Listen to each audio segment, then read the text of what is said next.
এগৰাকী বিশিষ্ট অতিথি যিগৰাকী অতিথি আমাৰ ছাত্ৰ ছাত্ৰীসকলৰ বহুতে হয়তো নামটো শুনিছে আৰু তেখেত আমাৰ অসমীয়া কথা সাহিত্যৰ এগৰাকী বিশিষ্ট ৰূপকাৰ বুলি ক'লেও ভুল নহ'ব কাৰণ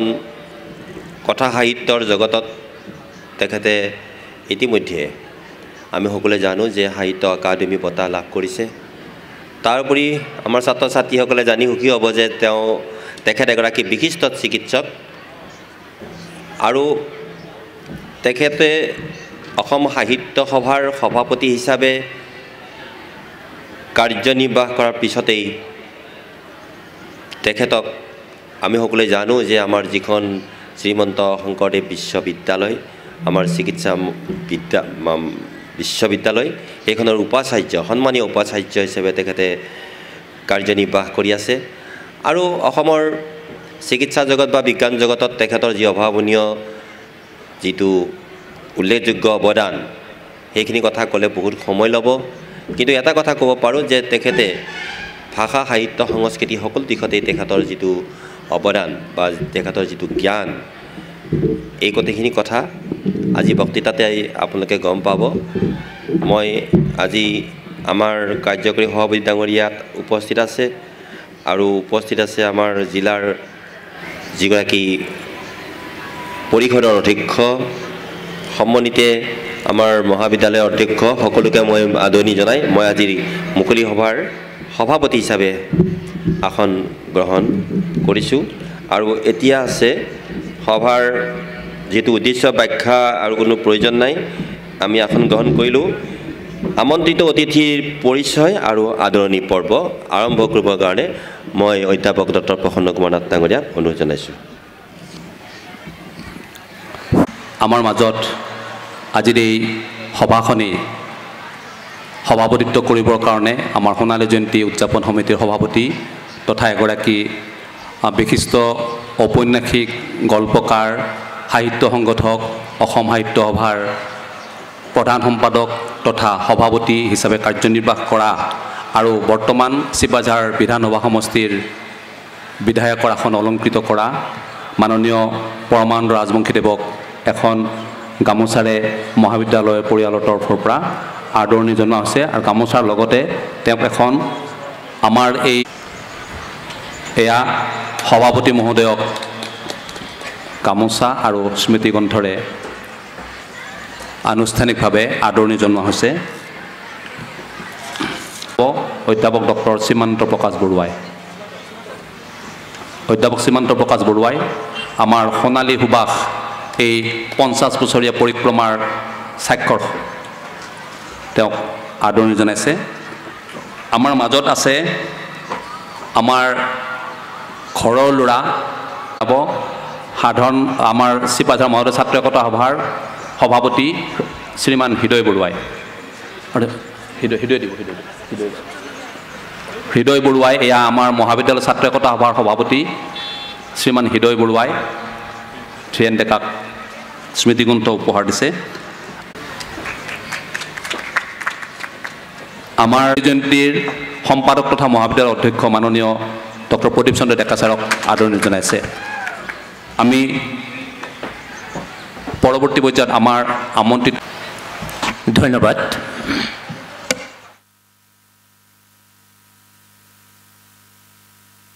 আজিৰ সভাৰ মাননীয় সভাপতি মহোদয় অসমৰ এজন বিশিষ্ট সাহিত্যিক নাট্যকাৰ সাহিত্য সংগঠক অসম সাহিত্য সভাৰ প্ৰাক্তন সভাপতি প্ৰাক্তন প্ৰধান সম্পাদক আৰু বৰ্তমান ৰাইজৰ আশীষ ধন্য এই সমষ্টিৰ বিধায়ক ডক্টৰ পৰমানন্দ ৰাজবংশী ডাঙৰীয়া এই মহাবিদ্যালয়ৰ অধ্যক্ষ মঞ্চত উপবিষ্ট অন্যান্য বিশিষ্ট ব্যক্তিসকল, মোৰ সন্মুখত উপবিষ্ট চিপাঝাৰ মহাবিদ্যালয়ৰ শিক্ষক শিক্ষয়িত্ৰীসকল, মোৰ অতি মৰমৰ ছাত্ৰ ছাত্ৰীসকল আৰু সমবেত ৰাইজ, আজি এই ক্ষণটো সঁচাকৈয়ে এক গুৰুত্বপূৰ্ণ আৰু পবিত্ৰ ক্ষণ বুলি আমি গণ্য কৰিব লাগিব। চিপাঝাৰৰ এই অঞ্চলটোত উচ্চ শিক্ষাৰ পোহৰ বিলোৱা চিপাঝাৰ মহাবিদ্যালয়ৰ সোণালী জয়ন্তী আজি শেষ অনুষ্ঠান। স্বাভাৱিকতেই এই ক্ষণটো অত্যন্ত গুৰুত্বপূৰ্ণ। অসমৰ এই অঞ্চলটোৰ শিক্ষা পৰিক্ৰমাৰ ক্ষেত্ৰত এই মহাবিদ্যালয়খনে যি ভূমিকা লৈ আহিলে আৰু আজিও যি ভূমিকা লৈ আছে, সি স্বাভাৱিকতে অত্যন্ত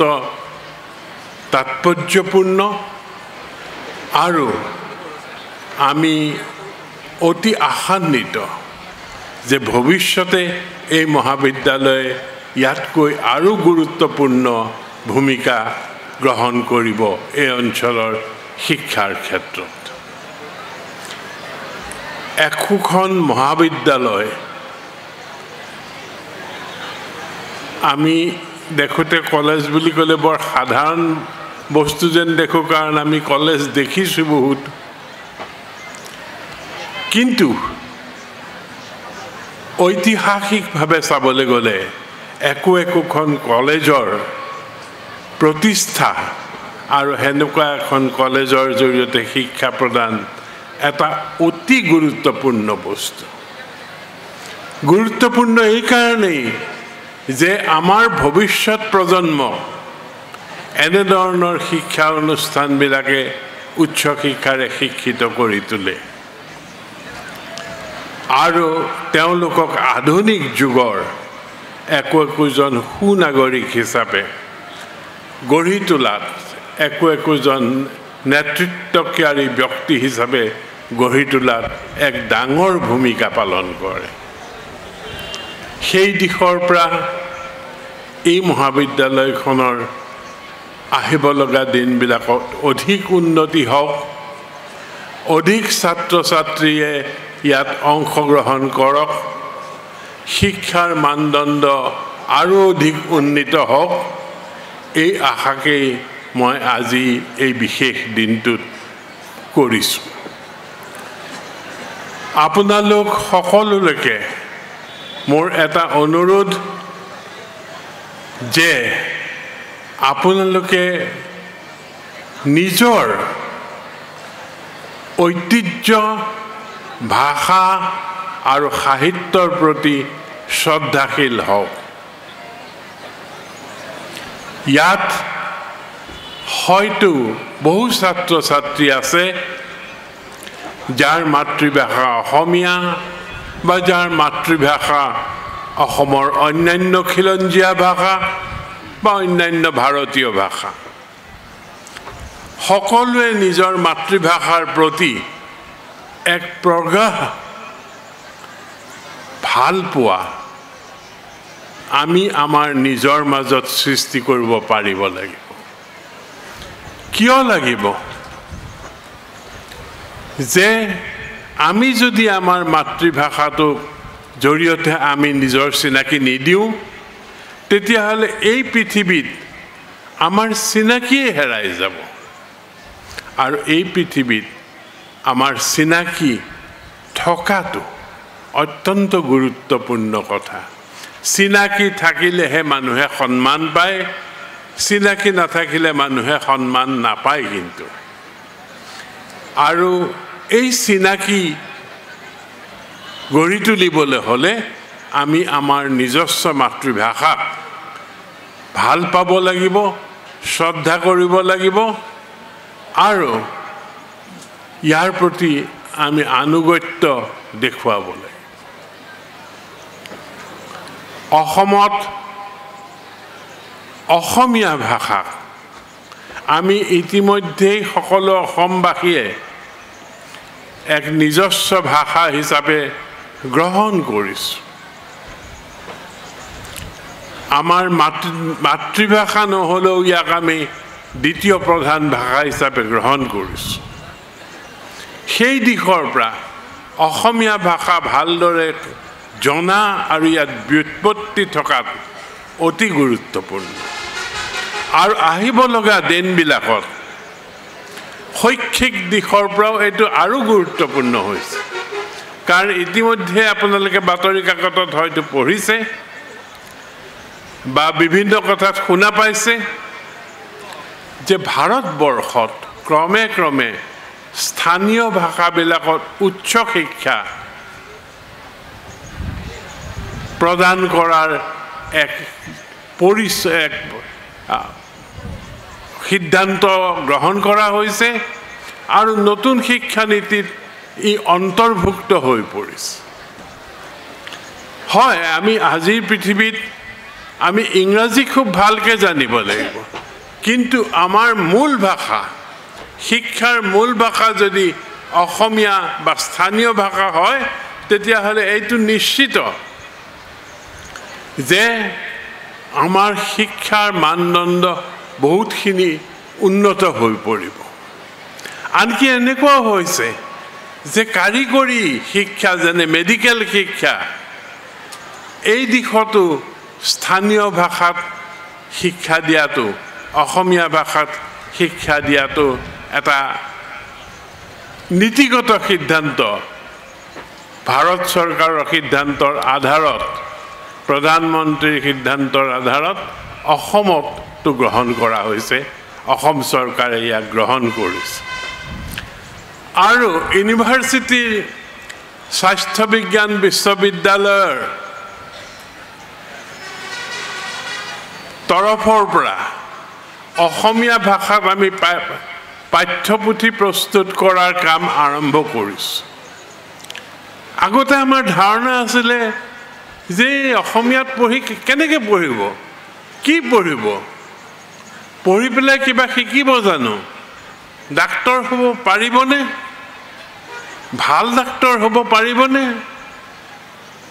তেতিয়ালৈকে আমি বিষয়টোৰ গভীৰলৈ সোমোৱা নাছিলোঁ বিষয়টোৰ গভীৰলৈ সোমাই পেলাই দেখা গ'ল যে স্নাতক পৰ্যায়ত অৰ্থাৎ MBBS পৰ্যায়ত নাৰ্ছিঙৰ ক্ষেত্ৰত স্নাতক পৰ্যায়ত GNM বা BSc নাৰ্ছিং পৰ্যায়ত যদি অসমীয়া ভাষাত শিকোৱা যায় তেতিয়াহ'লে সেই ছাত্ৰ ছাত্ৰীসকলে অধিক ভালকৈ অধিক খৰচি মাৰি অধিক বুজাকৈ সেই শিক্ষা লাভ কৰে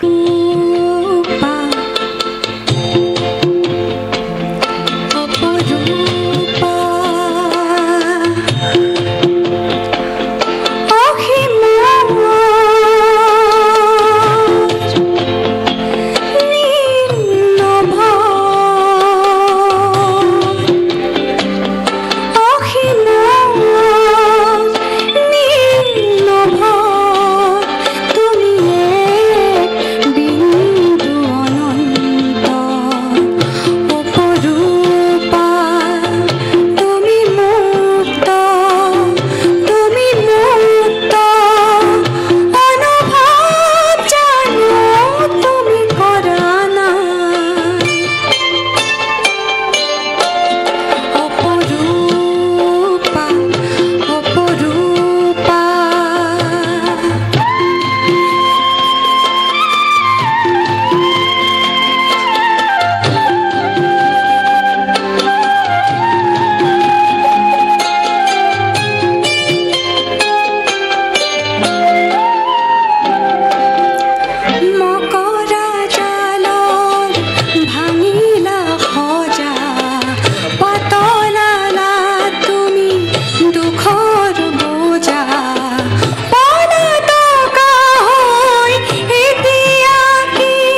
ধন্যবাদ। কৰ্তা আমি আনন্দিত হৈছোঁ যে আমাৰ আমন্ত্ৰণ ৰক্ষা কৰি আমাৰ মাজত অসম চৰকাৰৰ শিক্ষামন্ত্ৰী মাননীয় ডাক্তৰ ৰণোজ পেগু ডাঙৰীয়া আমাৰ মাজত উপস্থিত হৈছেহি। আমি মাননীয় শিক্ষামন্ত্ৰী ডাক্তৰ পেগু ডাঙৰীয়াক আমাৰ মহাবিদ্যালয়ৰ পৰিয়ালৰ তৰফৰ পৰা এখন গামোচাৰে আদৰণি জনাব ওলাইছোঁ। আদৰণি জনাইছে মহাবিদ্যালয়ৰ অধ্যক্ষ তথা সোণালী জয়ন্তী উদযাপনৰ সম্পাদক ডক্টৰ প্ৰদীপ চন্দ্ৰ ডেকাদেৱে। এয়া অসমৰ শিক্ষামন্ত্ৰী মাননীয় ডাক্তৰ ৰণোজ পেগু ডাঙৰীয়াক মহাবিদ্যালয়ৰ অধ্যক্ষ তথা সোণালী জয়ন্তী সম্পাদক মহোদয়ে আদৰণি জনাইছে। আমি শিক্ষামন্ত্ৰী মহোদয়ক আদৰণি জনাব। এয়া এখন আমাৰ এই সোণালী স্মৃতি সন্নিৱিষ্ট সোণালী সুবাস স্মৃতিগ্ৰন্থ তেওঁক প্ৰদান কৰা হৈছে। শিক্ষামন্ত্ৰী মহোদয়ক আমাৰ সোণালী জয়ন্তী উদযাপন সমিতিৰ সভাপতি স্থানীয় বিধায়ক মাননীয় এখন শৰাইৰে আদৰণি জনাইছে। এয়া আমাৰ শিক্ষামন্ত্ৰী মহোদয়ক সোণালী জয়ন্তী উদযাপন সমিতিৰ সভাপতি ডক্টৰ প্ৰমাণ ৰাজবংশী ডাঙৰীয়াই আদৰণি জনাইছে। আমি আদৰণি জনাব ওলাইছোঁ আমাৰ মঙলদৈ লোকসভা সমষ্টিৰ ডাঙৰীয়াক এখন গামোচাৰে ফুলাম গামোচাৰে আদৰণি জনাইছে। তেওঁক এখন আমাৰ সোণালী সুবাস তেওঁক প্ৰদান কৰিছে। এয়া স্মৃতিগ্ৰন্থ শইকীয়া ডাঙৰীয়াক প্ৰদান কৰিছে। আমি আনন্দিত হৈছোঁ আমাৰ মহাবিদ্যালয় পৰিয়ালৰ দৰে তেওঁ বিভিন্ন সময়ত আমাৰ মহাবিদ্যালয়ত তেওঁ প্ৰৱেশ কৰেহি। স্মৃতিগ্ৰন্থ তেওঁক প্ৰদান কৰিছে। আমি আমাৰ মাজত চিপাঝাৰ চন্দ্ৰ ডেকাই কমলজিৎ শৰ্মাক আদৰণি জনাইছে। এইখিনিতে আমাৰ চিপাঝাৰ পৌৰসভাৰ উপপৌৰপতি মাননীয় অভিনৱ হাজৰিকা শিক্ষামন্ত্ৰী মহোদয়ক পৌৰপতি তেওঁক আদৰণি জনাইছে। আমি উপবিষ্ট বিশিষ্ট ব্যক্তিসকল, আজি মোৰ জীৱনত হোৱা এটা ডাঙৰ ঘটনা বুলিয়েই ক'ব পাৰোঁ যে আমাৰ চিপাঝাৰ মহাবিদ্যালয়ৰ আজিৰ অনুষ্ঠানত অসম সাহিত্য সভাৰ দুগৰাকী সভাপতি, শিক্ষা বিভাগৰ এগৰাকী মন্ত্ৰী, মঙলদৈ লোকসভা সমষ্টিৰ সাংসদ শইকীয়া ডাঙৰীয়া প্ৰমুখ্যে আটাইবিলাক উপস্থিত। আজি 50 বছৰীয়া চিপাঝাৰ মহাবিদ্যালয়ৰ সোণালী জয়ন্তী উৎসৱত তেওঁলোকৰ সহযোগে আমাক বহু উৎসাহিত কৰিছে। মহাবিদ্যালয়খনে আহি আজি 50 বছৰ পাৰ কৰিলেহি। ইতিমধ্যে আমি কিছু উন্নতি কৰিছোঁ, যিটো আমাৰ মহাবিদ্যালয়ৰ কাৰণে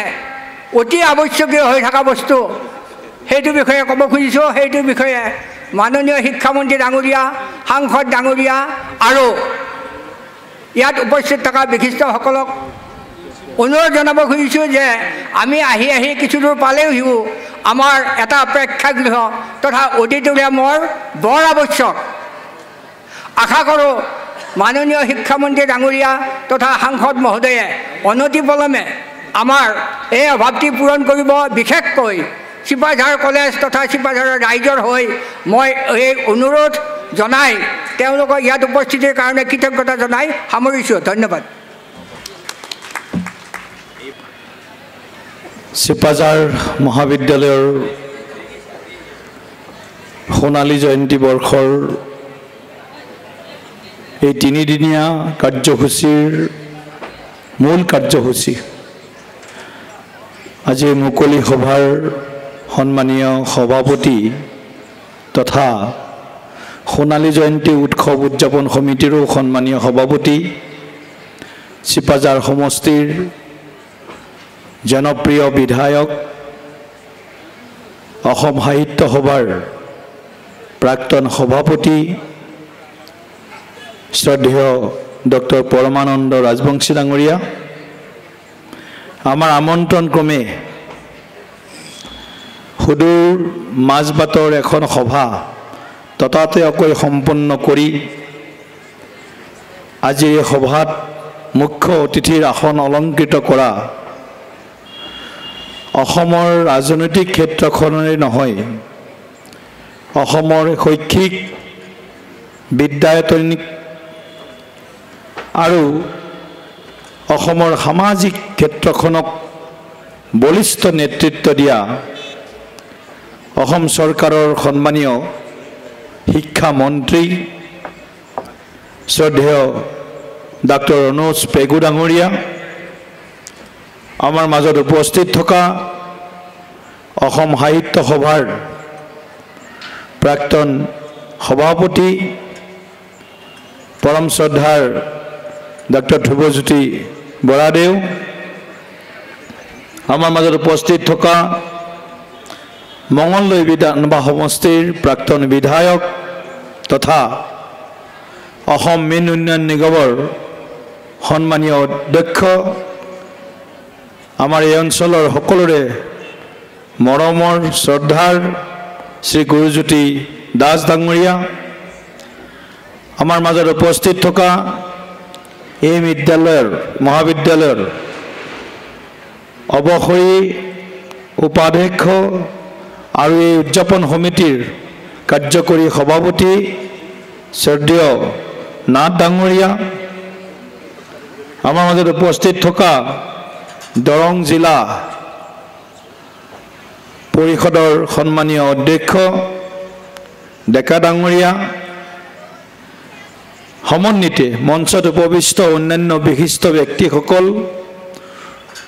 মঞ্চ সন্মুখত আসন অলংকৃত কৰা এই বিদ্যালয়ৰ সন্মানীয় অধ্যাপক অধ্যাপিকাসকল, প্ৰাক্তন শিক্ষাৰ্থীসকল, এই বিদ্যালয়খনৰ লগত জড়িত পৰম শ্ৰদ্ধা ৰাইজ, বৰ্তমানৰ মৰমৰ ছাত্ৰ ছাত্ৰীসকল, সাংবাদিক বন্ধুসকল, জয় জয়তে মই দৰং জিলাৰ এই ঐতিহ্যমণ্ডিত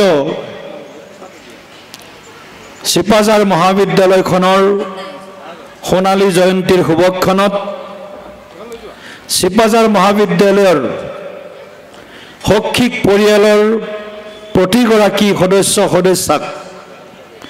আন্তৰিক অভিনন্দন আৰু শুভেচ্ছা জ্ঞাপন কৰিছোঁ। আমি সকলোৱে জানো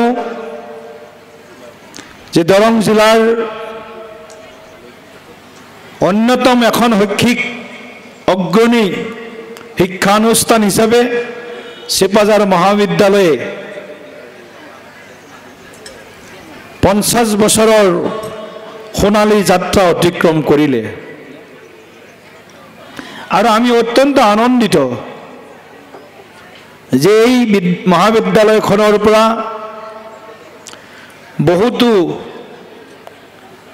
মানৱ সম্পদ সৃষ্টি কৰিবলৈ সক্ষম হৈছোঁ আৰু এই মানৱ সম্পদসমূহে এতিয়া ৰাজ্যখনৰ লগতে দেশৰ বিভিন্ন ক্ষেত্ৰত নেতৃত্ব প্ৰদান কৰিবলৈ সফলতা অৰ্জন কৰিছে। এই মহাবিদ্যালয়খন ইতিমধ্যে নেকৰ পৰা যোৱা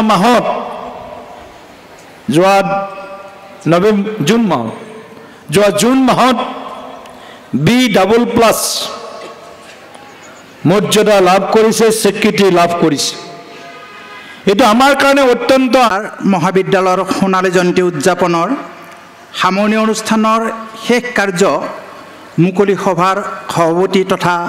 চিপাঝাৰ বিধানসভা সমষ্টিৰ মাননীয় বিধায়ক ডক্টৰ পৰমানন্দ ৰাজবংশী মহোদয়, অসম চৰকাৰৰ শিক্ষা বিভাগৰ মাননীয় মন্ত্ৰী ডক্টৰ ৰণোজ পেগু মহোদয়, আজিৰ এই মুকলি সভাৰ উদ্বোধক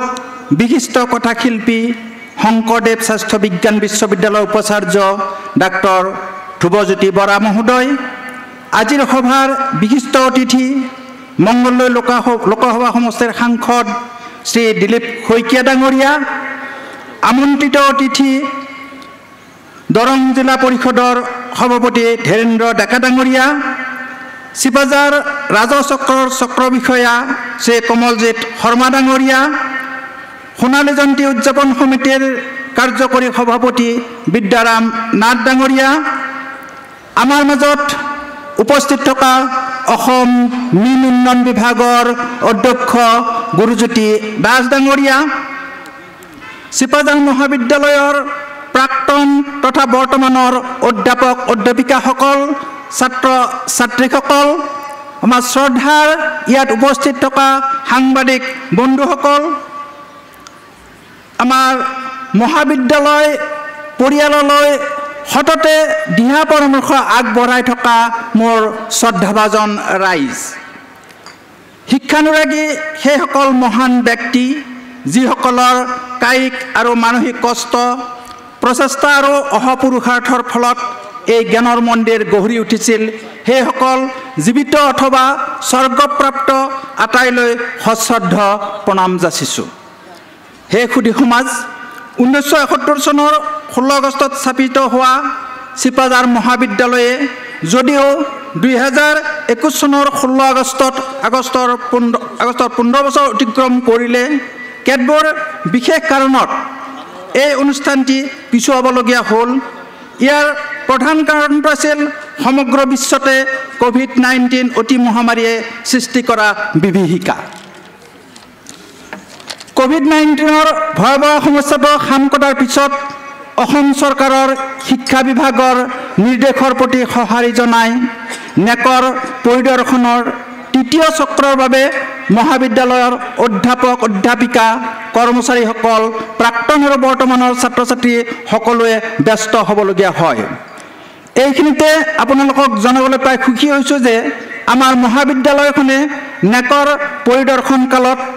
2004 চনত C++, 2014 চনত B+ আৰু 2023 চনত আৰু এখোজ আগবাঢ়ি B++ গ্ৰেড পাবলৈ সক্ষম হৈছে। নেকৰ তৃতীয় চক্ৰৰ পৰিদৰ্শন অন্ত পৰাৰ লগে লগে আমাৰ শিক্ষক, শিক্ষয়িত্ৰী, কৰ্মচাৰী আৰু ছাত্ৰ ছাত্ৰীসকলে মিলিতভাৱে শৈক্ষিক দিশত কোনো ক্ষতি নোহোৱাকৈ আমি এই সোণালী জয়ন্তী উদযাপনৰ বাবে আমি ব্যস্ত হৈ পৰোঁ। অৱশেষত 2021 চনৰ 16 আগষ্টত অনুষ্টুপীয়াকৈ আৰম্ভ কৰা সোণালী জয়ন্তীৰ সামৰণি অনুষ্ঠানত অসমৰ মাননীয় মুখ্যমন্ত্ৰী ডক্টৰ হিমন্ত বিশ্ব শৰ্মাদেৱৰ উপস্থিতি নিশ্চিত কৰি 17, 18 আৰু 19 নৱেম্বৰত উদযাপন কৰাৰ সিদ্ধান্ত গ্ৰহণ কৰা হয়। হে মাননীয় শিক্ষামন্ত্ৰী মহোদয়, আপুনি আমাৰ এই পবিত্ৰ অনুষ্ঠানত অংশগ্ৰহণ কৰি আমাক কৃতাৰ্থ কৰিছে। আপোনাৰ কৰ্মব্যস্ত ৰাজনৈতিক জীৱনৰ পৰিক্ৰমাত এটি সুৰুঙা ওলোৱাই আমাক এই মহামিলনৰ সাক্ষী হৈ ৰোৱাত আমি অনাবিল আনন্দ অনুভৱ কৰিছোঁ। হে মহাশয়, অসমৰ অন্যান্য মহাবিদ্যালয়ৰ লেখীয়া চিপাঝাৰ মহাবিদ্যালয়তো কেতবোৰ সমস্যা বিদ্যমান, কিন্তু সমস্যাবোৰক অনুষ্ঠানটি অগ্ৰগামী যাত্ৰাত বাধাৰ সৃষ্টি কৰিবলৈ দিয়া হোৱা নাই। আমাৰ সমস্যাবোৰ চৰকাৰৰ ঘৰলৈ ঠেলি দি চৰকাৰক ভাৰাক্ৰান্ত কৰাৰ প্ৰয়াস চিপাঝাৰ মহাবিদ্যালয়ে কেতিয়াও কৰা নাই। কেৱল মাত্ৰ দুটা বিশেষ প্ৰয়োজনীয় কথা আপোনাক অৱগত কৰি তাৰ সমাধান বিচাৰিছোঁ। 1971 চনত অকল কলা শাখাৰে আৰম্ভ হোৱা চিপাঝাৰ মহাবিদ্যালয়ত আপোনালোকৰ চৰকাৰখনে শিক্ষা সংস্কাৰৰ বাবে লোৱা এক সুন্দৰ পদক্ষেপৰ বাবে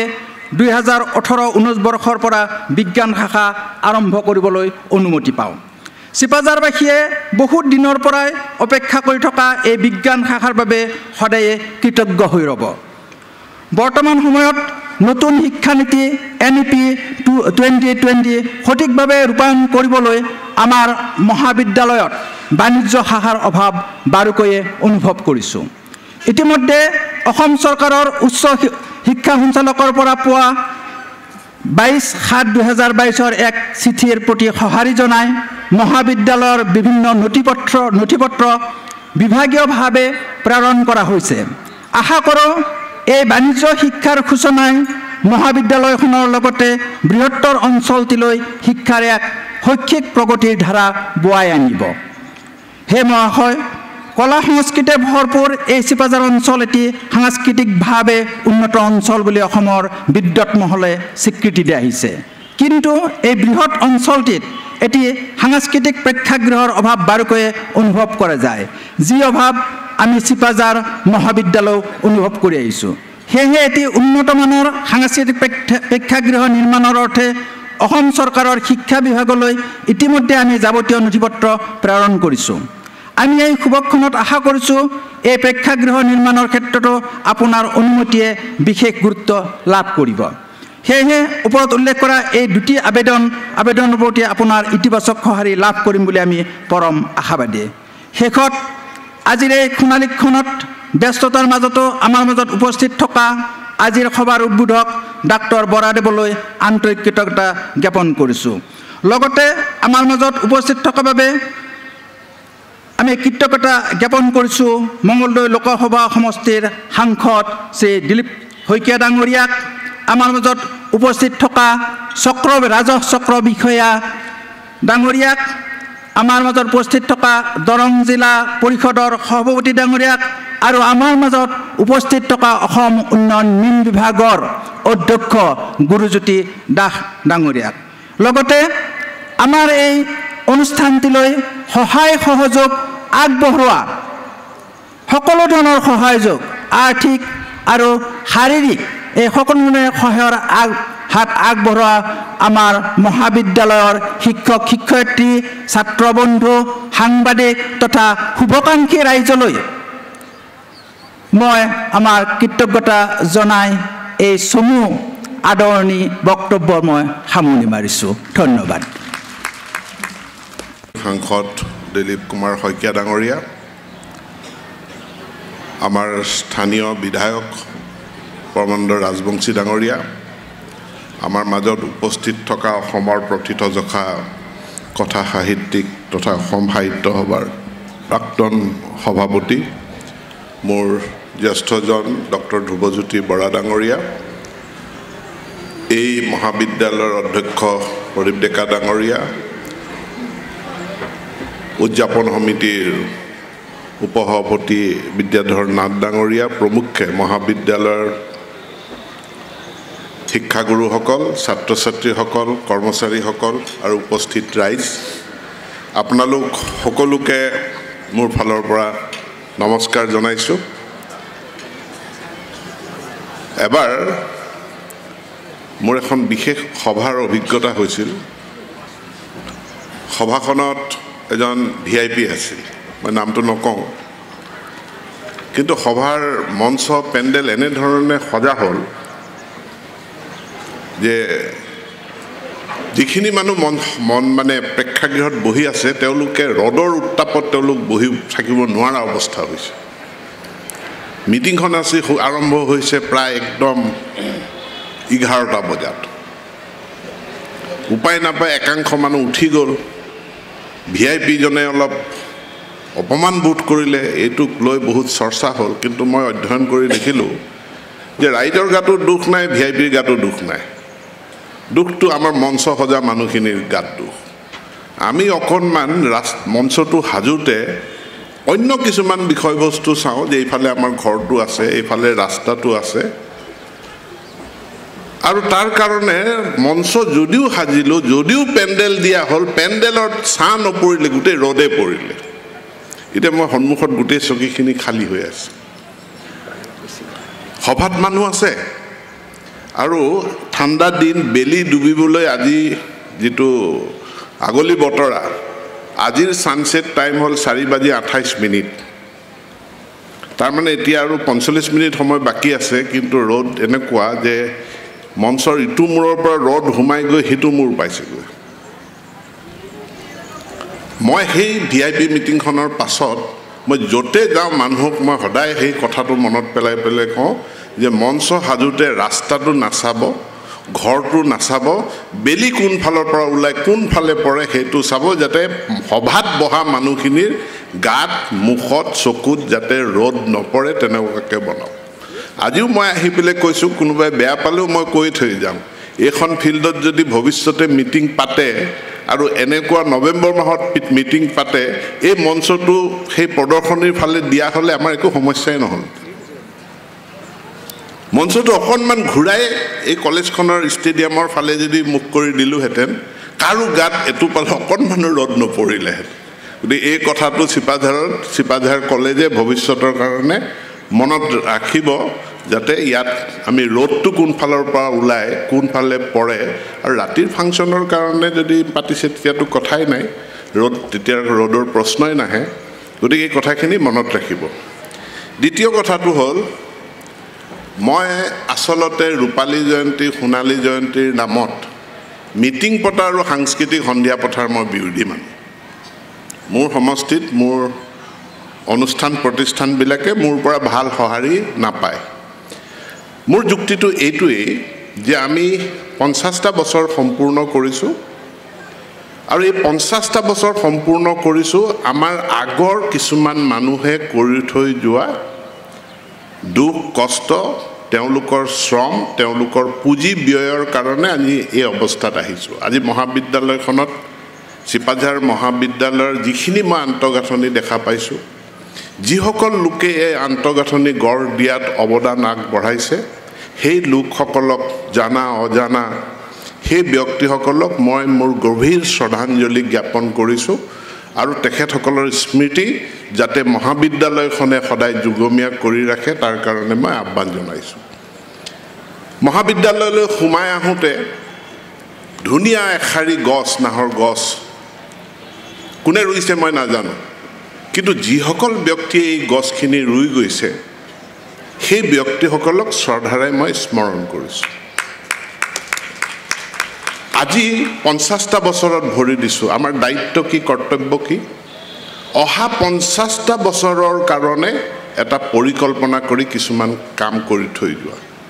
যাতে 50 বছৰৰ পাছত আমাৰ নাম নললেও যাতে আমাৰ ভাল কামখিনি আমি স্মৰণ কৰিব পাৰে ইমান সুন্দৰ এখন খেলপথাৰ ৰাষ্ট্ৰীয় ঘাইপথৰ কাষত সুন্দৰ খেলপথাৰ কিছুদিন আগত অমৃত বৃক্ষ আমি কাৰ্যসূচী ৰূপায়ণ কৰিছোঁ মই মহাবিদ্যালয়খনৰ সেই ৰাস্তাৰ ফালে এজোপাও গছ খুব ৰিচেণ্ট টাইমত মানে সাম্প্ৰতিক সময়ত ৰোৱা আৰু এতিয়া লহপহকৈ বাঢ়ি অহা মই এজোপাও গছ দেখা নাই মই মহাবিদ্যালয় শিক্ষানুষ্ঠানলৈ গ'লেই কওঁ গছ ৰুব লাগে কাৰণ গছ ৰুব লাগে আমি মহাবিদ্যালয়ৰ মানুহে যদি নকওঁ পৃথিৱীৰ অসুখ হৈ আছে সাধাৰণ মানুহে কি কৰিব পৃথিৱীৰ অসুখ গ্লোবেল ৱাৰ্মিং ক্লাইমেট চেঞ্জ পৃথিৱীৰ অসুখ দূৰ কৰিবৰ কাৰণে আমি এই গ্ৰীণ ৰিভলিউশ্যন এই বৃক্ষৰোপণৰ আন্দোলনটো কৰিবই লাগিব আৰু সেই আন্দোলন যদি বিদ্যালয়ত আৰম্ভ নহয় মহাবিদ্যালয়ত আৰম্ভ নহয় গাঁৱৰ খেতিয়ক ৰাইজক এৰি দিলে সেই আন্দোলন আমি সফল কৰি তুলিব নোৱাৰোঁ আজিৰ এই সোণালী জয়ন্তী মহোৎসৱৰ এই মঞ্চত থিয় হৈ মই চিপাঝাৰ মহাবিদ্যালয়লৈ আহ্বান জনাম অহা 50টা বছৰৰ কাৰণে এটা পৰিকল্পনা কৰক আৰু সেই পৰিকল্পনা মতে আপোনালোকে কাম কৰিব সেই পৰিকল্পনা ভৱিষ্যত প্ৰজন্মৰ হাতত তুলি দিব যিদিনাখন শতবৰ্ষ উদযাপন হ'ব সেইদিনাখন যেনেকৈ আজি মই এই গছকেইজোপাৰ নাম ল'ব পাৰিছোঁ আজি মই এই বিল্ডিংকেইটাৰ নাম ল'ব পাৰিছোঁ 50টা বছৰৰ পাছত আমাৰ অনুজসকলে যাতে আমি ৰৈ থৈ যোৱা গছকেইজোপাৰ কথা আমি নিৰ্মাণ কৰি থৈ যোৱা আন্তঃগাঁথনিৰ কথা তেওঁলোকে শ্ৰদ্ধাৰে স্মৰণ কৰিব পাৰে তেওঁলোকে তাক এটা সম্পদ আমাৰ উপৰি পুৰুষে আমাক দি গৈছে সেই কথাটো উপলব্ধি কৰিব পাৰে প্ৰমানন্দ ৰাজবংশী ডাঙৰীয়াই কৈছে NEPৰ কথা আমি সকলোৱে জানো NEP আৰম্ভ হৈছে NEP সম্পৰ্কে আপোনালোকে হয়তো ইয়াতে আলোচনা চক্ৰও পাতিছে কিন্তু মূল কেইটামান কথা আমি বুজাটো দৰকাৰ NEP মানে বিদ্যালয় শিক্ষা আৰু উচ্চ শিক্ষা দুটা ভাগত এতিয়া আমাৰ শিক্ষা বিভক্ত হৈছে বিদ্যালয় শিক্ষা আমাৰ কমাৰ হাল তাত আমি আমাৰ দেশৰ নাগৰিক ছাত্ৰ ছাত্ৰীসকলক ভৱিষ্যতৰ কাৰণে বুনিয়াদী কাম শিক্ষাখিনি আমি তাতে প্ৰদান কৰোঁ কিন্তু উচ্চ শিক্ষাৰ অনুষ্ঠান মানে সি উচ্চ স্তৰৰ শিক্ষা সি সৃষ্টিৰ লগত জড়িত শিক্ষা সি ইনোভেশ্যনৰ লগত জড়িত শিক্ষা সি গৱেষণাৰ লগত জড়িত শিক্ষা মহাবিদ্যালয় বিশ্ববিদ্যালয় আগত আছিল মহাবিদ্যালয়ত আণ্ডাৰ গ্ৰেজুৱেট কোৰ্চ হয় বিশ্ববিদ্যালয়ত পোষ্ট গ্ৰেজুৱেট কোৰ্চ হয় BA BSc BCom আমি মহাবিদ্যালয়ত পঢ়ো MA MSc MCom PhD এইবিলাক বিশ্ববিদ্যালয়ত হয় NEPয়ে এই বিভাজনটো অতৰাই দিছে NEPয়ে এই বিভাজনটো অতৰাই মহাবিদ্যালয় বিশ্ববিদ্যালয় দুয়োটা অনুষ্ঠানকে উচ্চ শিক্ষাৰ অনুষ্ঠান বুলি অভিহিত কৰিছে আৰু কৈছে দুয়োটা অনুষ্ঠানতে আণ্ডাৰ গ্ৰেজুৱেটো হ'ব PGও হ'ব PhDও হ'ব বিশ্ববিদ্যালয়ে কেৱল পোষ্ট গ্ৰেজুৱেট বা তেওঁলোকে মাষ্টাৰ্ছ কোৰ্চ পৰিচালনা কৰিব আণ্ডাৰ গ্ৰেজুৱেট কোৰ্চ পৰিচালনা নকৰিব এইটো নহয় বিশ্ববিদ্যালয়তো undergraduate BA BSc BCom ইত্যাদি কোৰ্চবিলাক বিশ্ববিদ্যালয়তো হ'ব মহাবিদ্যালয়তো MA MSc MCom বা PhD কৰাৰ সুবিধা মহাবিদ্যালয়তো হ'ব মই জানিবলৈ পাই সুখী হৈছোঁ যে চিপাঝাৰ মহাবিদ্যালয়ত ইতিমধ্যে পোষ্ট গ্ৰেজুৱেট কোৰ্চ ইয়াত খুলিছে আৰু লাহে লাহে প্ৰত্যেকটো বিভাগতে আমি পোষ্ট গ্ৰেজুৱেট কোৰ্চ খোলাৰ কাৰণে আমি অগ্ৰসৰ হ'ম পিছৰ কথাটো কৈছে যে মাল্টি ডিসিপ্লিনাৰী এডুকেশ্যন অৰ্থাৎ আমি আৰ্টছ বুলি এটা ষ্ট্ৰীম কমাৰ্চ বুলি এটা ষ্ট্ৰীম কমাৰ্চৰ ছাত্ৰ ছাত্ৰীয়ে আৰ্টছৰ বিষয় ল'ব নোৱাৰে বা আৰ্টছৰ ছাত্ৰ ছাত্ৰীয়ে কমাৰ্চৰ বিষয় ল'ব নোৱাৰে এই যে ৱালবিলাক আছিল ষ্ট্ৰীমৰ নামত সেই ৱালবিলাক NEPয়ে ভাঙিছে আৰু ভাঙি পেলাই কৈছে যে কমাৰ্চৰ ছাত্ৰ কমাৰ্চৰ বিষয় এটা বিজ্ঞানৰ বিষয় এটা আৰ্টছৰ বিষয় এটা একেলগে কম্বাইন কৰি কোনোবা ছাত্ৰই যদি অধ্যয়ন কৰিব বিচাৰে সেই ছাত্ৰৰ সেই অধিকাৰ আছে সেই সুবিধা থাকিব এতেকে প্ৰত্যেকখন মহাবিদ্যালয়তে আমি ক্ৰমান্বয়ে সকলোবিলাক শাখা বা সকলোবিলাক বিষয় তাত আমি আৰম্ভ কৰিবই লাগিব আপোনালোকে ইয়াত বাণিজ্য শাখা মুকলি কৰাৰ কথা কৈছে বিজ্ঞান শাখা মুকলি কৰাৰ কথা কৈছে এইটো এতিয়া it is a matter of time অহা বছৰ হ'ব নে তাৰ পিছৰ বছৰ হ'ব নে তাৰ পিছৰ বছৰ হ'ব সেইটো আমাৰ বিত্তীয় ব্যৱস্থা বা আন্তঃগাঁথনিৰ ব্যৱস্থা আমাৰ হিউমেন ৰিসোৰ্সৰ অৱস্থা এই গোটেইবিলাক ফেক্টৰৰ ওপৰত নিৰ্ভৰ কৰি আমি কৰিম কিন্তু তাক আমি আৰম্ভ কৰিমেই কৰাৰ দিশত আমি লাহে লাহে অগ্ৰসৰ হৈ গৈ আছোঁ আৰু তাৰ জৰিয়তে আমি যি শিক্ষা প্ৰদান কৰিম সেই শিক্ষাত নতুন এটা কথা সংযুক্ত হৈছে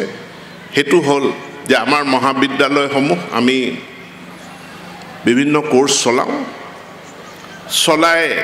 তেখেতসকলক ডিগ্ৰী প্ৰদান কৰাতে যেন আমাৰ মহাবিদ্যালয়ৰ দায়িত্ব শেষ আমি BA ডিগ্ৰী প্ৰদান কৰিলোঁ BSc ডিগ্ৰী প্ৰদান কৰিলোঁ তাতে আমাৰ মিশনটো গৈ তাতে শেষ হৈ যায় কিন্তু আজি এটা ৰাষ্ট্ৰত স্কিল ডেভেলপমেন্ট মিশন চলি আছে স্কিল ডেভেলপমেন্ট মিশনৰ জাৰ্নিটো মিশনটো ট্ৰেইনিং প্ৰদানত শেষ নহয় তাৰ যিখিনি ফিজ ট্ৰেইনিং প্ৰভাইডাৰে যিখিনি ফিজ পাব লাগে তেওঁ 100% ফিজ ট্ৰেইনিং সমাপ্ত কৰিলে নাপায় ট্ৰেইনিং সমাপ্ত কৰাৰ পাছত এটা ফেজ আছে যেটো ফেজ হল প্লেসমেন্ট চাকৰি পালেন নাই সংস্থাপন পালেন নাই আৰু সংস্থাপনটো এদিন দুদিনৰ কাৰণে নহয় দুবছৰৰ কাৰণে এটা সাস্টেইনেবল সংস্থাপন সেই ট্ৰেইনি জনে বা প্ৰশিক্ষিত ব্যক্তিজনে পালেনে নাই তাৰ ওপৰত নিৰ্ভৰ কৰিহে ট্ৰেইনাৰ জনক পেমেন্ট দিয়াৰ ব্যৱস্থা স্কিল ডেভেলপমেন্ট মিশনত কৰা হৈছে আৰু আজিও আমাৰ বিশ্ববিদ্যালয় মহাবিদ্যালয়বিলাকে দায়িত্ব ল'ব লাগিব যে আমি ছাত্ৰ ছাত্ৰীজনক কেৱল চাৰ্টিফিকেট এখন ডিগ্ৰী চাৰ্টিফিকেট এখন দিয়াত আমাৰ মিছনটো শেষ নহ'ব তেওঁলোকক প্লেচমেণ্ট দিয়া তেওঁলোকক এমপ্লয়েবল কৰা তেওঁলোকক নিয়োগযোগ্য কৰা এই দায়িত্ব উচ্চ শিক্ষাৰ অনুষ্ঠানে ল'ব লাগিব আৰু তাৰ কাৰণে এতিয়া উচ্চ শিক্ষা যি আমাৰ সিলেবাস সেই সিলেবাসত মেজৰ মাইনৰৰ লগত তাৰ লগত capacity enhancement ability enhancement value added skill education এই কোৰ্চবিলাক তাৰ লগত সংযুক্ত সেইকাৰণেই হৈছে যে আমি আমাৰ ছাত্ৰ ছাত্ৰীসকলৰ এমপ্লয়েবিলিটিটো নিয়োগযোগ্যতাটো আমি বৃদ্ধি কৰিব লাগিব মহাবিদ্যালয় বিশ্ববিদ্যালয়ে ডাক্তৰ সৃষ্টি কৰিছে ইঞ্জিনিয়াৰ সৃষ্টি কৰিছে এপিএসসি সৃষ্টি কৰিছে কিন্তু তেওঁলোক আমাৰ মহাবিদ্যালয় বিশ্ববিদ্যালয় কেইজন এণ্টাৰপ্ৰিনিয়ৰ সৃষ্টি কৰিছে কেইজন উদ্যোগী ব্যক্তি সৃষ্টি কৰিছে হোটেল চলোৱা কেইজন মানুহ সৃষ্টি কৰিছে বেকাৰী চলোৱা কেইজন মানুহ সৃষ্টি কৰিছে আনকি আমি প্ৰশ্ন কৰিম যে কিমানজন নাপিত সৃষ্টি কৰিলে শিক্ষানুষ্ঠানে কিমানজন তেওঁ মেশন সৃষ্টি কৰিলে আমি যদি সেই হিসাব ল'বলৈ যাওঁ তেনেহ'লে আমাৰ উচ্চ শিক্ষাৰ অনুষ্ঠানবিলাকে আমি আমাৰ যুৱক যুৱতীক এমপ্লয়েবল কৰা নিয়োগযোগ্য কৰাত আমি ব্যৰ্থ হৈছোঁ আমি আমাৰ শিক্ষা ব্যৱস্থাৰে আমাৰ যুৱক যুৱতীক এণ্টাৰপ্ৰিনিয়ৰ অৰ্থাৎ আনক স্বীকৃতি আনক চাকৰি দিব পৰা উদ্যমী ব্যক্তি সৃষ্টি কৰাত আমি আমাৰ শিক্ষা ব্যৱস্থা ব্যৰ্থ হৈছে আৰু যি এতিয়া আমি ৰাষ্ট্ৰীয় শিক্ষা নীতি প্ৰৱৰ্তন কৰিবলৈ গৈ আছোঁ আমি এফালেদি ভাৰতবৰ্ষৰ অন্যান্য ৰাজ্যৰ তুলনাত অলপ খৰতকীয়াকৈ গৈছোঁ তথাপিও মই ক'ম যে আমি এটা শ্ল' কণ্ট্ৰল ফেজত আমি লাহে লাহে আগবাঢ়ি গৈ আছোঁ কলেজেছ মহাবিদ্যালয়বিলাক একাউণ্টেবল হ'ব লাগিব in terms of making the students employable in terms of creating entrepreneurs উদ্যমী ব্যক্তি যদি সৃষ্টি কৰিব নোৱাৰো কেৱল কেইটামান চাকৰিৰ কাৰণে মানুহক শিক্ষা দি একো লাভ নাই অসমত যদি উদ্যমিতা ডেভেলপ নহয় আমাৰ হাজাৰ হাজাৰ কোটি টকাৰে আমি এক শিক্ষা ব্যৱস্থা চলাই থাকিম কিন্তু মাছ হায়দৰাবাদৰ পৰা আহি থাকিব কণী অন্ধ্ৰপ্ৰদেশৰ পৰা আহি থাকিব চাউল হাৰিয়ানাৰ পৰা আহি থাকিব আকাশতে থকা জনে লিখে কপাল লিখ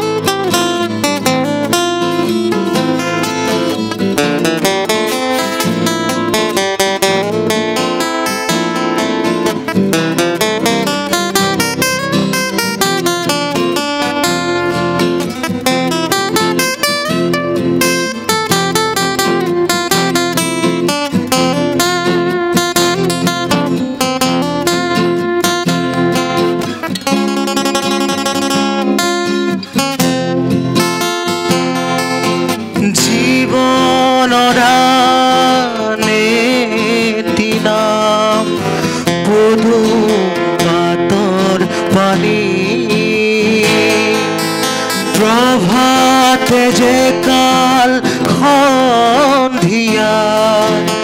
নেজানে আসনি আসনি কোনে জানে কাহানি হয় উশাহ মন আকাশতে থকা জনে লিখে কপাল লিখ কোনে জানে তোমাৰ সপোন হ'বনে পূৰণ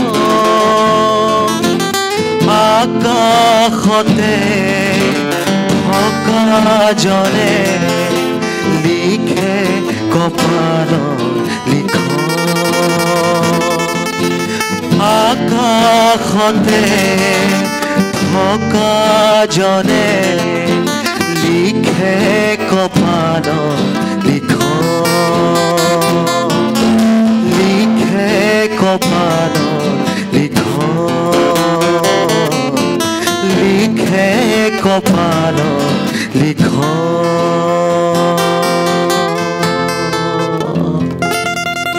ধন্যবাদ সভাপতি মহোদয় অসমৰ শিক্ষামন্ত্ৰী পেগু মহোদয় সাংসদ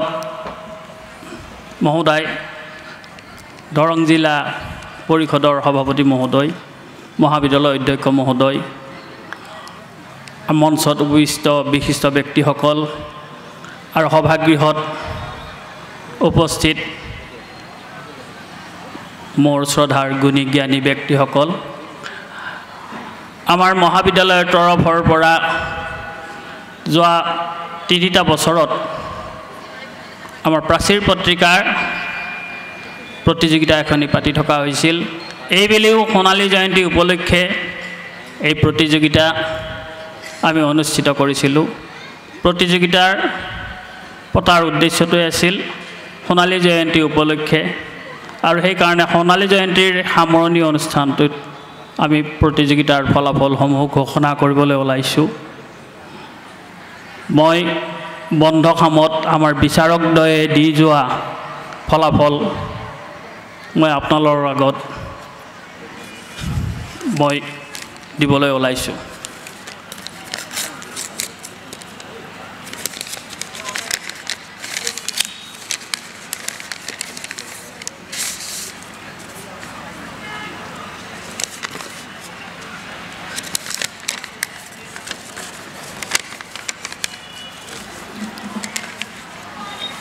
আলোচনী আৰু সাহিত্য বিভাগে প্ৰাচীৰ পত্ৰিকাসমূহ কেইখনৰ বিচাৰ কৰিবৰ বাবে দুগৰাকী বিচাৰক আমন্ত্ৰণ জনাইছিল মঙলদৈ মহাবিদ্যালয়ৰ চিত্ৰৰঞ্জন নাথ আৰু দীপিলা আঞ্চলিক মহাবিদ্যালয়ৰ অখিল ৰঞ্জন ভট্টদেৱক তেওঁলোকে আমাৰ 13খন প্ৰাচীৰ পত্ৰিকা আছিল গোটেইখন খুব পুংখানুপুংখভাৱে নিৰীক্ষণ কৰি ফলাফলসমূহ ঘোষণা কৰিছে মই একাধিক্ৰমে তলৰ পৰা মাতি গৈছোঁ তৃতীয় স্থান লাভ কৰিছে বুৰঞ্জী বিভাগে দ্বিতীয় স্থান লাভ কৰিছে ৰাজনীতি বিজ্ঞান বিভাগে আৰু প্ৰথম স্থান লাভ কৰিছে ৰাসায়ন বিজ্ঞান বিভাগে ফলাফল সমূহ ঘোষণা কৰা এই পৰ্যায়টো ইমানতে সামৰণি মাৰিছোঁ পৰৱৰ্তী পৰ্যায়ত আমি ইয়াৰ পুৰস্কাৰসমূহ আমি প্ৰদান কৰিম ধন্যবাদ সমাপ্ত কৰিবলৈ গৈছোঁ আমাৰ অসমীয়া বিভাগৰ তথা উদযাপন সমিতিৰ জইণ্ট ছেক্ৰেটাৰী যুটীয়া সম্পাদক অধ্যাপক ডক্টৰ প্ৰসন্ন কুমাৰ নাথে শলাগৰ শৰাই এষাৰ দি আমি সামৰিম সভাপতি মহাশয় অভ্যাগতসকল সভাগৃহত থকা আমাৰ সন্মানীয় অধ্যাপক অধ্যাপিকা ছাত্ৰ ছাত্ৰী আৰু স্থানীয় ৰাইজ আমি শলাগ জ্ঞাপন এই কাৰ্যসূচীটো চমুকৈ ৰূপায়ণ কৰিব বিচাৰিছোঁ আজিৰ এই সভাখনত সভাপতিত্ব কৰি উদ্বোধকৰ দায়িত্ব পালন কৰি বিশিষ্ট অতিথিৰ দায়িত্ব পালন কৰি আমন্ত্ৰিত অতিথিৰ দায়িত্ব পালন কৰি যিসকল ব্যক্তিয়ে এই সভাৰ সভাবৰ্ধন কৰিলে তেওঁসকলক আমি আন্তৰিক কৃতজ্ঞতা জ্ঞাপন কৰিছোঁ শলাগ লৈছোঁ যিসকল ছাত্ৰ ছাত্ৰী ৰাইজ অধ্যাপক অধ্যাপিকা কৰ্মচাৰীয়ে এই সভাখন সুচাৰুৰূপে পালন কৰাত সহায়ৰ হাত আগবঢ়াইছে তেওঁলোকক আমি আন্তৰিক শলাগ জ্ঞাপন কৰিছোঁ আৰু শেষত সকলোৰে আন্তৰিক সহযোগিতাৰ মাজেৰে আজিৰ এই সভাখন সুকলমে পাৰ হোৱাৰ বাবে সকলো আমাৰ শব্দযন্ত্ৰী আমাৰ পোহৰৰ দায়িত্বত থকা সকলোকে আমি পেণ্ডেলৰ দায়িত্বত থকা সকলোকে আমি পৰম আন্তৰিকতাৰে কৃতজ্ঞতা আৰু শলাগ জ্ঞাপন কৰি এই শলাগ জ্ঞাপন কাৰ্যসূচীৰ মই সামৰণি মাৰিছোঁ নমস্কাৰ সোণালী উৎসৱৰ কলি সভাৰ সামৰণি ঘোষণা কৰিলোঁ আৰু লগে লগে আমি আমাৰ ছাত্ৰ ছাত্ৰীসকলক মাতি না আহা অসম সংগীতেৰে আমি সামৰিম তোমালোকে মোৰ ওচৰলৈকে আহা মোৰ আপোনাৰ দে অ মোৰ চিকুনি দে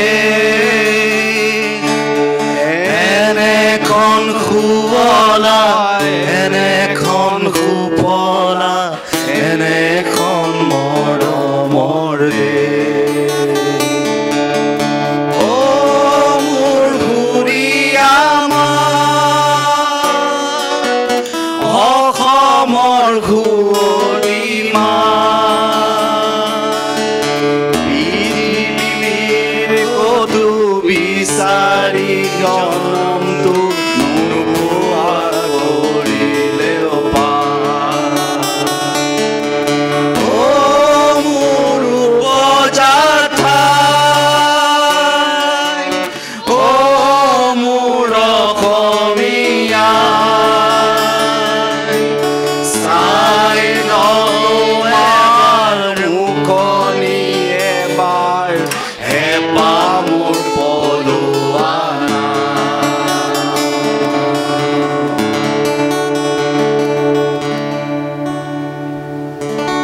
সকলোকে ধন্যবাদ